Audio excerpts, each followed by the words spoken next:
ঈদের 2 রাকাত নামাজ এখন সরাসরি আপনাদেরকে আদায় করে দেখাবো, কারণ ঈদ 1 বছর পর পর আসে। এজন্য ঈদের নামাজ কিভাবে পড়তে হয়, ঈদের নামাজে কি কি পাঠ করতে হয়, বিশেষ করে ঈদের নামাজের তাকবীরগুলোর সময় হাত কিভাবে উঠাতে হয়, কিভাবে চাড়তে হয়, কিভাবে বাঁধতে হয়, তা অনেকেই জানেন না বা অনেকেই ভুলে যান। এই জন্য ঈদের নামাজ এখন সরাসরি আপনাদেরকে আদায় করে দেখাবো। আপনারা দেখতে থাকুন, ইনশাআল্লাহ যারা জানেন না শিখে নিতে পারবেন। আর শেয়ার করে দিলে হাজারো লাখো কোটি মানুষ ঈদের নামাজ সম্পর্কে জানতে পারবে, শিখতে পারবে, আপনারা অনেক নেকিও পেয়ে যাবেন। তো এখন আমি ঈদের নামাজ সরাসরি আদায় করে দেখাবো, আপনারা দেখতে থাকুন। সর্বপ্রথম ঈদের নামাজ পড়ার জন্য ওযু সহ পবিত্র হয়ে যখন আপনি ঈদগাহে যাবেন, তখন ঈদের নামাজের নিয়ত করতে হবে। আপনি ঈদের 2 রাকাত ওয়াজিব নামাজ ইমাম সাহেবের পিছনে পড়ার জন্য ঈদগাহে গিয়েছেন, সেটা তো আপনার অন্তরে রয়েছে, এটাই আপনার নিয়ত হয়ে গেছে। মুখে উচ্চারণ করে এক্সট্রা নিয়ত করার কোনো প্রয়োজন নেই। ঈদের 2 রাকাত ওয়াজিব নামাজ শুরু করতেছি, আপনারা দেখতে থাকুন। আল্লাহু আকবার। سبحانك اللهم وبحمدك وتبارك اسمك وتعالى جدك ولا إله غيرك. الله أكبر الله أكبر الله أكبر.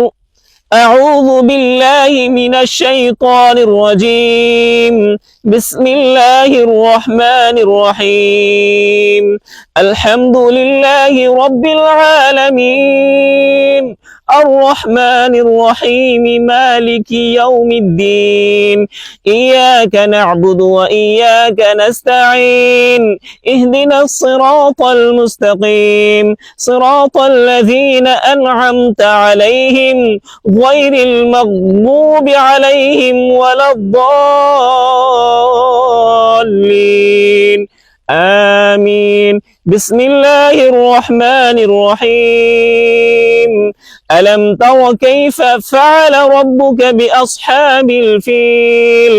ألم يجعل كيدهم في تضليل وأرسل عليهم طيرا أبابيل ترميهم بحجارة من سجيل فجعلهم كعصف مأكول.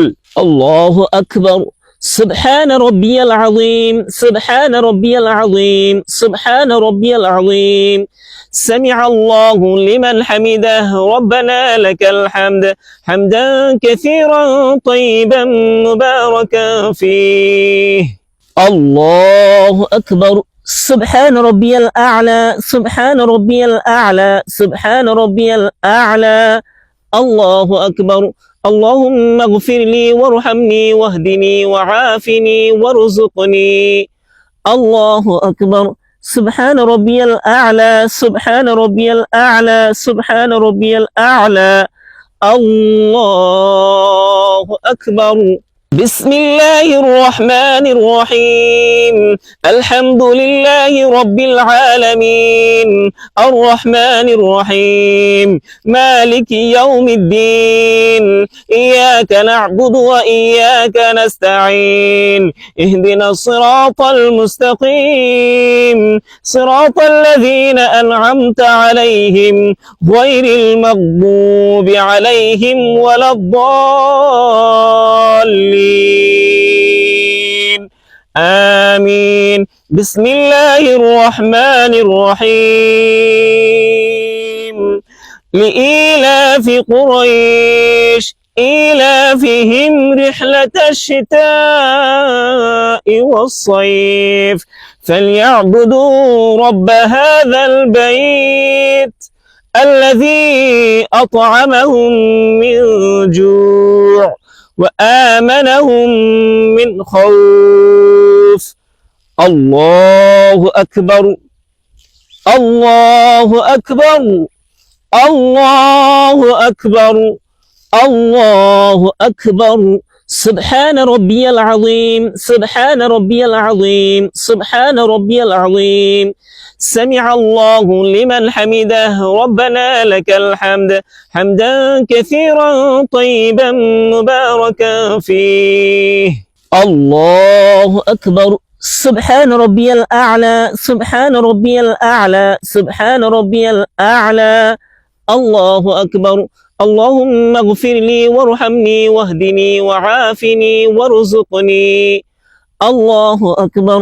سبحان ربي الأعلى سبحان ربي الأعلى سبحان ربي الأعلى.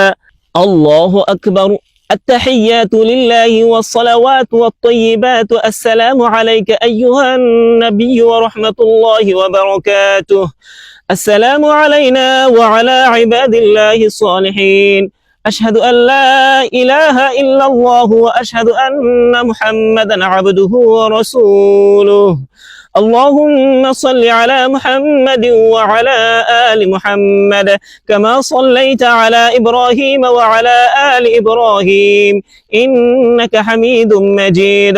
اللهم بارك على محمد وعلى آل محمد كما باركت على إبراهيم وعلى آل إبراهيم إنك حميد مجيد. اللهم إني ظلمت نفسي ظلما كثيرا ولا يغفر الذنوب إلا أنت فاغفر لي مغفرة من عندك وارحمني إنك أنت الغفور الرحيم. السلام عليكم ورحمة الله. السلام عليكم ورحمة الله. আলহামদুলিল্লাহ, ঈদের 2 রাকাত ওয়াজিব নামাজ আদায় করলাম। অতিরিক্ত তাকবীর বললাম প্রথম রাকাতে 3টি এবং দ্বিতীয় রাকাতে 3টি, মোট 6টি অতিরিক্ত তাকবীর বললাম। আমাদের এই ভারত উপমহাদেশের উলামায়ে কেরাম, হানাফি মাযহাবের উলামায়ে কেরাম এবং আমাদের দেশের ভিজ্ঞ উলামায়ে কেরামের মতে অতিরিক্ত তাকবীর প্রথম রাকাতে হবে 3টি এবং দ্বিতীয় রাকাতে হবে 3টি। তবে এই অতিরিক্ত তাকবীর নিয়ে অনেকগুলো মত রয়েছে। আপনি যে মত অনুসরণ করেন সেটার উপর আমল করতে পারবেন, কোনো সমস্যা নাই, এখানে ঝগড়াঝাটি করার কোনো প্রয়োজন নেই। তবে প্রথম রাকাতের অতিরিক্ত তাকবীরগুলো বলার নিয়ম হলো, আপনি যখন সানা পাঠ শেষ করবেন, ইমাম সাহেব সানা পাঠ করা শেষ করবেন, এরপরে ইমাম সাহেব আল্লাহু আকবার বলবেন, আপনি আল্লাহু আকবার বলে হাত উঠাবেন, ছেড়ে দিবেন। এরপরে দ্বিতীয়বার ইমাম সাহেব আল্লাহু আকবার বলে হাত উঠাবেন, আপনি হাত উঠাবেন, ছেড়ে দিবেন। এরপরে ইমাম সাহেব তৃতীয়বার আল্লাহু আকবার বলবেন, আপনি হাত উঠাবেন, হাত বেঁধে নেবেন। শেষ প্রথম রাকাত। এরপরে দ্বিতীয় রাকাতে যখন সূরা ফাতিহা পড়বেন, সূরা ফাতিহার সাথে অন্য একটি সূরা মিলিয়ে নেবেন। এরপর 3 বার ইমাম সাহেব আল্লাহু আকবার বলবেন, অতিরিক্ত 3টি তাকবীর। আল্লাহু আকবার, হাত ছেড়ে দিবেন, আল্লাহু আকবার, হাত উঠাবেন, ছেড়ে দিবেন, আল্লাহু আকবার, হাত উঠাবেন, ছেড়ে দিবেন। এবং 4 নম্বর বার ইমাম সাহেব যখন আল্লাহু আকবার বলবেন, তখন এই 4 নম্বর তাকবীরটা আর অতিরিক্ত তাকবীর না, সেটা হচ্ছে রুকুর তাকবীর।